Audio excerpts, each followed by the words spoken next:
2026 May മാസം 31 മുതൽക്ക് June മാസം 6-ാം തീയതി വരെയുള്ള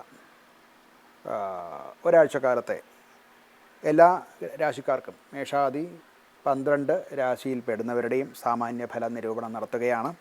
ഇവിടുത്തെ ഗ്രഹസ്ഥിതി പറഞ്ഞാൽ മേടത്തിലാണ് ചൊവ്വ, അത് സ്വക്ഷേത്രസ്ഥിതനാണ്. സൂര്യൻ ഇടവത്തിലാണ്, ബുധനും ശുക്രനും മിഥുനത്തിലാണ്. ഗുരു ജൂൺ 2 വരെ 1-ാം തീയതി വരെ 2-ാം തീയതി ഉച്ചക്ഷേത്രമായിട്ടുള്ള കർക്കിടകത്തിലേക്ക് മാറുന്നു. ശനി മീനത്തിലും, രാഹു കുംഭത്തിലും, കേതു ചിങ്ങത്തിലുമാണ്. ഇതാണ് ഗ്രഹസ്ഥിതി. ആദ്യമായിട്ട് നമുക്ക് മേടം രാശിയുടെ ഏരീസിൻ്റെ ഫലം നോക്കാം. അശ്വതിയും ഭരണിയും കാർത്തിക ആദ്യപാദവും ചേർന്നതാണ് മേടക്കൂറ്. മേടരാശിക്കാർക്ക് ഈ ആഴ്ചയിൽ അവരുടെ പ്രവർത്തന ശേഷി വളരെ മെച്ചപ്പെടുന്നതായിട്ട് കാണാവുന്നതാണ്. ലഗ്നത്തിൽ ചൊവ്വയാണ്.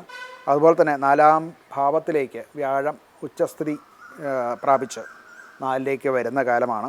അത് കുറച്ചുകൂടെ അവരുടെ പ്രവർത്തനങ്ങളെയൊക്കെ ഊർജ്ജസ്വലമാക്കും. ആദ്യഭാവത്തിൽ 2-ാം തീയതി വരെയുള്ള കാലത്ത് 3-ലാണ് വ്യാഴം എങ്കിലും അത് 4-ലേക്ക് വരികയും ക്ഷേത്രത്തിലേക്ക് പ്രവേശിക്കുകയും ചെയ്യുന്നതോടുകൂടി കുടുംബപരമായിട്ട് ഉയർന്ന തലത്തിൽ അവരുടെ പ്രവർത്തനങ്ങൾ വലുതാകാൻ തുടങ്ങും. അവരുടെ ബിസിനസ് മേഖലയിലും മറ്റ് പഠിത്തവും ഗൃഹം സംബന്ധിച്ചിട്ടുള്ള കാര്യങ്ങളിലുമൊക്കെ പ്രവർത്തനശേഷി കൂടുന്നതായിട്ട് വരുന്നതാണ്. മീറ്റിങ്ങിലും മറ്റുമൊക്കെ ബിസിനസ് മീറ്റിങ്ങിലുമൊക്കെ അവർക്ക് ഡിസ്കഷൻസും ഒക്കെ വളരെ സജീവമായിട്ട് അവർക്ക് നടത്താൻ സാധിക്കും. ആഴ്ചയുടെ അവസാനം നൂതനമായിട്ടുള്ളൊരു ഗൃഹനിർമ്മാണത്തിനോ അല്ലെങ്കിൽ അത് വലുതാക്കാനോ നവീകരിക്കാനോ ഒക്കെയുള്ള ശ്രമങ്ങളുണ്ടാവും. അത് സംബന്ധിച്ച് ഗൃഹം സംബന്ധിച്ച് വാഹനം സംബന്ധിച്ച് ഒക്കെയുള്ള അനുകൂലമായ തീരുമാനങ്ങളെടുക്കാനും കാര്യങ്ങൾ ചെയ്യാനും അനുകൂലമായിട്ടുള്ള കാലമാണ്. വീടുമായിട്ട് ബന്ധപ്പെട്ട ചിലവുകൾ ചെയ്യേണ്ടതായിട്ട് വന്നേക്കാം. അത് നവീകരിക്കുക മുതലായിട്ടുള്ള കാര്യങ്ങൾ നടക്കും.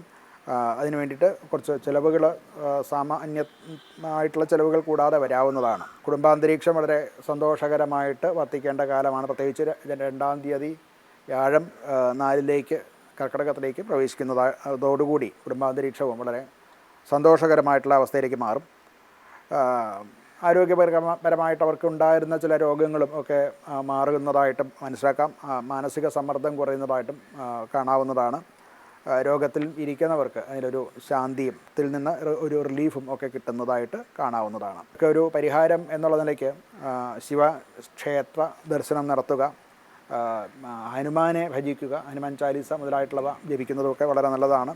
അതുപോലെ നിത്യേന വൈകിട്ട് ദീപം തെളിയിച്ച് അവിടെ ഇരുന്ന് എല്ലാവരും ചേർന്ന്, അതായത് കുടുംബാംഗങ്ങൾ എല്ലാവരും ചേർന്നിരുന്ന് ഭജിക്കുക, ധ്യാനിക്കുക, കീർത്തനങ്ങൾ ചൊല്ലുക, ഇതൊക്കെയും നടത്തേണ്ടതാണ്. അതുകൊണ്ട് ഐശ്വര്യം വർദ്ധിക്കുന്നതായിട്ട് കാണാവുന്നതാണ്.